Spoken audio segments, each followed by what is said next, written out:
नगर निकाय चुनाव का शंखनाद हो चुका है। बीते दिनों शाहजहांपुर से सपा प्रत्याशी अर्चना वर्मा के बीजेपी में शामिल होने के बाद पार्टी की मुश्किलें बढ़ गई थी। ऐन वक्त पर सपा को अपना प्रत्याशी बदलना पड़ा। इसी बीच बसपा की सियासी गणित समाजवादी पार्टी के लिए खतरे की घंटी बजा रही है। दरअसल बसपा ने सभी नगर निगमों में मेयर प्रत्याशियों का ऐलान कर दिया है। खास बात यह है कि जिस तरह बसपा चीफ मायावती ने 11 मुस्लिम उम्मीदवारों को टिकट दिया है, उससे सपा के वोट बैंक में सेंध लग सकती है।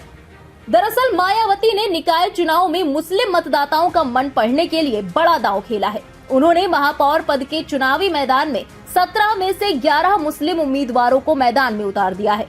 वहीं सपा ने 4 मुस्लिम प्रत्याशियों पर दांव आजमाया है। सपा ने फिरोजाबाद से मशरूर फातिमा, सहारनपुर से नूर हसन मलिक, अलीगढ़ से जमीर उल्लाह खान और मुरादाबाद से सैयद रईसुद्दीन को मेयर का उम्मीदवार बनाया है। वहीं बसपा ने 17 मेयर उम्मीदवारों में से 11 टिकट मुस्लिमों को दे दिए हैं।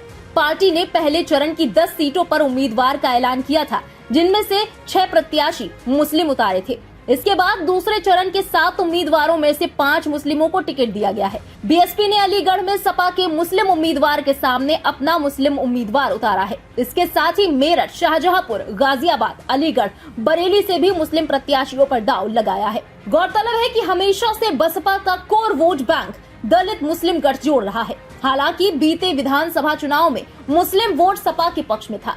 मुस्लिम का एक तरफ वोट आने की वजह से सपा को अच्छा फायदा भी हुआ था। मुख्य विपक्षी दल के तौर पर वो अपनी मजबूत स्थिति पाने में सफल रही थी। हालांकि चुनाव के बाद अखिलेश यादव मुस्लिमों के मसले पर कुछ अलग थलग दिखाई देने लगे थे, जबकि मायावती ने परिणाम के बाद से ही मुस्लिमों के मामले उठाने शुरू कर दिए थे। राजनीतिक जानकारों की माने तो इसका लाभ भी मायावती को मिला। इसी को देखते हुए वो दलित मुस्लिम गठजोड़ को दोबारा तैयार करने की जुगत में है।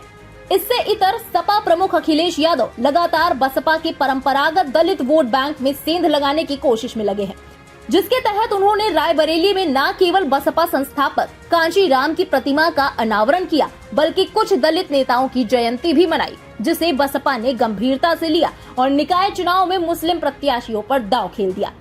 निकाय चुनाव में भले ही मुस्लिम प्रत्याशी उतारकर बसपा ने सपा की राह मुश्किल करने की कोशिश की हो, लेकिन राजनीतिक जानकार इसे आगामी 2024 के लोकसभा चुनाव के मद्देनजर बसपा की सोची समझी रणनीति मान रहे हैं।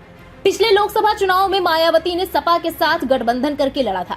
सपा बसपा गठबंधन को मिली 15 सीटों में से 10 बसपा के हिस्से गई थी, जबकि साल 2014 में बसपा एक भी लोकसभा सीट जीतने में सफल नहीं रही थी।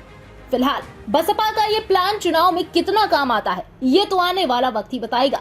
इस खबर के बारे में आपका क्या कहना है, वो कमेंट सेक्शन में लिखकर जरूर बताएं। देश और दुनिया की बाकी खबरों के लिए सब्सक्राइब करें इंडिया पब्लिक खबर के YouTube चैनल को और बेल आइकन दबाना बिल्कुल न भूलें।